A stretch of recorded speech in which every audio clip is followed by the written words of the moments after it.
CBN e a Tecnologia, com Gilberto Sudré.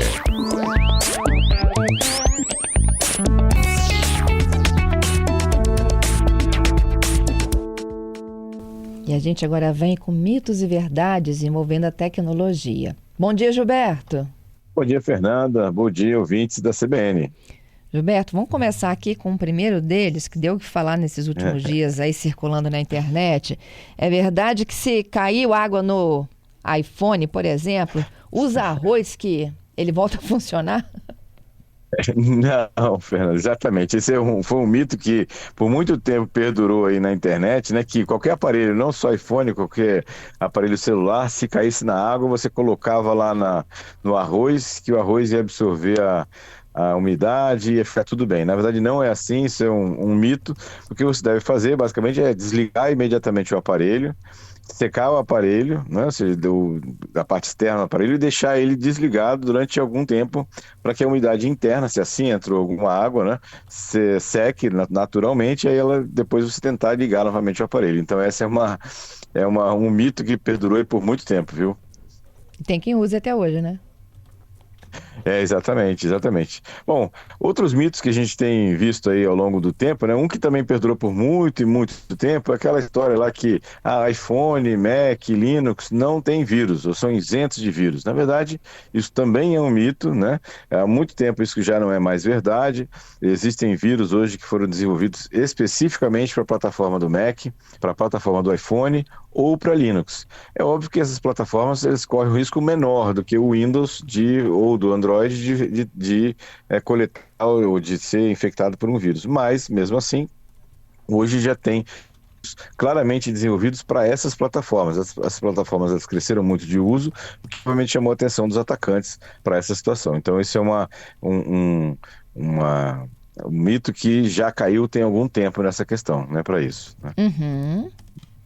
Muito bem. Outro mito também que a gente tem já há algum tempo, e aí acho que mais um mito foi criado pela escolha do nome, né? Que é aquelas janelas de navegação anônima, né? Que é um nome muito ruim, né? Ou seja, os navegadores deram lá um nome de janela de navegação anônima, quando você abre aquela janela lá, que você navega e supostamente, né? O nome pelo menos dá a entender que você estaria anônimo na internet. Na verdade, não é isso.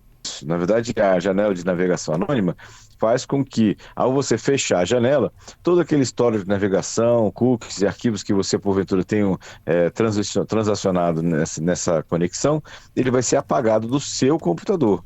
Mas para a internet, a navegação via uma aba normal ou uma aba de navegação anônima é a mesma coisa, os rastros vão ser os mesmos, ou seja, então, como eu falei, o mito acho que foi criado mais pela escolha infeliz, vamos chamar assim, né, do nome, né, de navegação anônima, nesse caso. Então, isso é uma questão, infelizmente, que virou um mito, isso é a questão.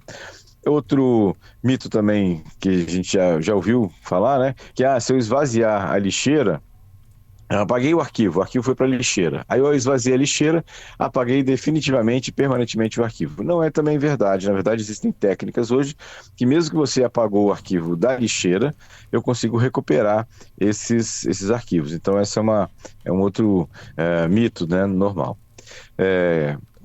Agora uma verdade, né? Na verdade, redes 3, 4 e 5G são mais seguras do que qualquer Wi-Fi público? Sim, isso é uma verdade, não é um mito, é verdade. Ou seja, as redes 3, 4 e 5G são muito mais difíceis de serem invadidas, ao contrário de uma rede Wi-Fi pública. Então, se você vai fazer algum tipo de transação financeira, compra de algum elemento, alguma coisa dessa natureza, recomenda-se que você não use um Wi-Fi público, de jeito nenhum, e o Wi-Fi de casa, se você tem cuidado, ele tem um Wi-Fi bem cuidado, tudo bem, senão a preferência sempre é de você usar uma rede de celular, né? Ativa seu plano de dados no celular e aí usa ele para fazer essa transação financeira, né? Nesse caso, nessa questão. Né? Uhum.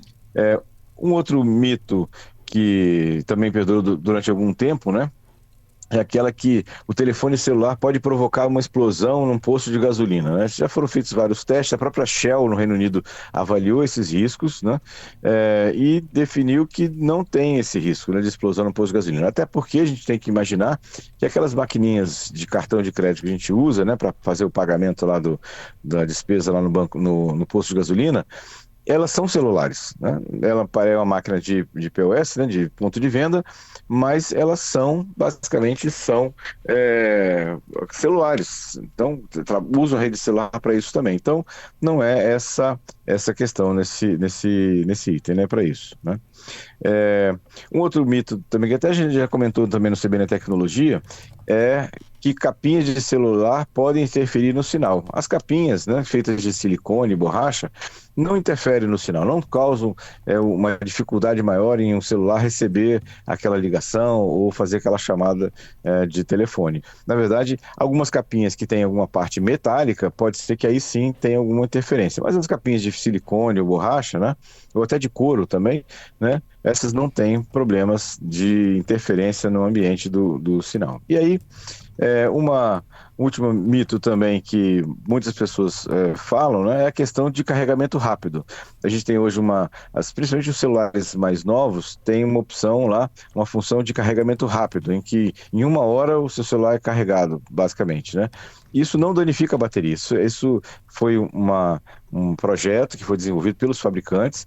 Desde que você use o celular do próprio fabricante, compatível com o seu aparelho, se o seu aparelho tem essa função também, o carregador vai conseguir entregar uma energia maior para o celular durante a carga e a carga vai acontecer de forma muito, muito mais rápida, né? Então, essa é uma questão que é interessante, que pode ser utilizado sem problema nenhum, porque isso é um recurso, né, mais novo, né, que os celulares têm para o carregamento mais rápido. Entendido. Tem tantas coisas, né, que a gente imagina que vai dar ruim, né? Tem outras aí que Gilberto quebra, então, mito e viram aí verdade. Exatamente, né? Então, assim, alguns mitos aí que a gente ao longo do tempo veio colecionando, né? Ou seja, e até alguns que eram verdade num certo passado, mas que agora não são mais. E aí, na verdade, se transformaram num mito, numa crença popular, e a gente tem que ficar atento a isso, né? Porque a tecnologia muda, as coisas ficam mais modernas, mais seguras muitas vezes, e aí aquilo que era uma verdade no passado, né, nem tão distante assim, e agora se transforma num mito, né, que na verdade não é mais aquilo que acontece com a tecnologia. Uhum. Muito bom. Ô Gilberto, mal foi lançado aí o programa de envio, né, do imposto de renda, já tem golpe circulando pelo pedaço, né? A gente vai alertar nisso no quadro de hoje. O golpe tá aí. Conta, Gilberto.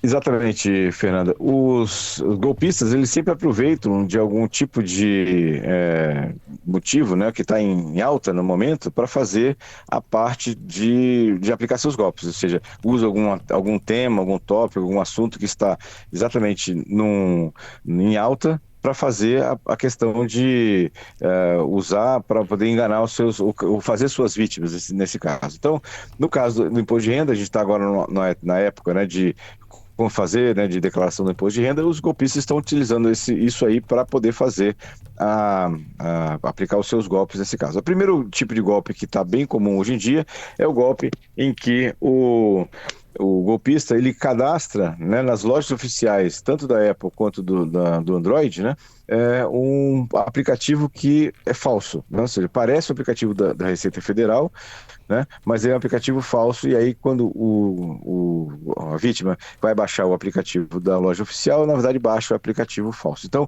o importante é que você, ao tentar baixar o arquivo, né, com a declaração de imposto de renda para o seu celular, observe primeiro o ícone, tem um ícone lá da Receita Federal com escrito IRPF, mas também observe o fabricante, assim, o produtor daquele produto. É Serviço de Informação do Brasil, é o nome da empresa que na verdade, do órgão do governo que faz a produção desse aplicativo. Qualquer outro aplicativo de outro fabricante diferente desse é um aplicativo falso, não é um aplicativo verdadeiro. Então é importante observar isso quando você for baixar o aplicativo. Outra questão é que outros golpes são aplicados quando, por exemplo, você recebe uma mensagem supostamente da Receita Federal falando que tem alguma inconsistência na sua declaração de imposto de renda, e aí vem anexo a isso um PDF. Ele pede que você baixe o PDF para verificar a inconsistência. Na verdade, o PDF é o vírus, né, para isso. Ou então, você recebe uma mensagem de um banco, que até muitas vezes você nem tem conta naquele banco, dizendo que ali estão sua declaração de rendimentos, para você fazer a sua declaração de imposto de renda. E aí, nesse caso, também vem anexo, normalmente, um documento, né, em PDF, dizendo que ali está a sua declaração de rendimentos, para você ajudar você a fazer a declaração de imposto de renda. E ali também, no PDF, também tem um vírus embutido naquele documento. Lembrando que os bancos não mandam um e-mail para os seus correntistas. Na verdade, nessa questão de declaração de rendimentos, você tem que entrar no aplicativo do banco, seja no computador, seja no smartphone, e aí sim, lá nos serviços disponíveis do banco, baixar, fazer o download da declaração de rendimentos para que você possa preencher na sua declaração de imposto de renda. Então, muito cuidado, esse período agora é um período que os golpistas estão aproveitando, né, se aproveitando do tema imposto de renda para aplicar os seus golpes. Tem uma perguntinha do José aqui sobre o Windows. Vamos lá? Vamos lá. Uhum. Gilberto, queria que você me explicasse o seguinte: o Windows 7 modificado, que eles estão falando muito na internet, funciona ou não funciona? É seguro? O que é o Windows 7 modificado? Deve ser, na verdade eu não vi essa notícia, mas assim, eu diria que o Windows 7 tem algum tempo que já não tem mais suporte da Microsoft, né? E assim, provavelmente alguém fez algum tipo de atualização, né, e colocou essa versão disponível na internet. Eu não usaria, né? Ou seja, esse é um software bastante antigo, não tem mais atualização, tem uma série de bugs conhecidos, nem vulnerabilidades conhecidas que não foram corrigidas nesse sistema. E aí, usar, né, sistemas desatualizados sempre é um risco, porque você sempre está mais exposto, né, a ataques ou invasões do que um sistema atualizado, o Windows 10 atualizado ou o Windows 11 atualizado também. Então, ou seja, nesse caso, eu não recomendaria a utilização desse sistema, porque ele pode oferecer alguns riscos, né, de você ser invadido por vulnerabilidades conhecidas que não foram corrigidas, e nem vão ser porque não tem mais suporte da Microsoft. É isso. Tá explicado, então. Muito obrigada pela sua participação e até a próxima sexta, hein? Obrigado, Fernanda. Obrigado aos ouvintes pelas participações. Até a próxima sexta com mais tecnologia.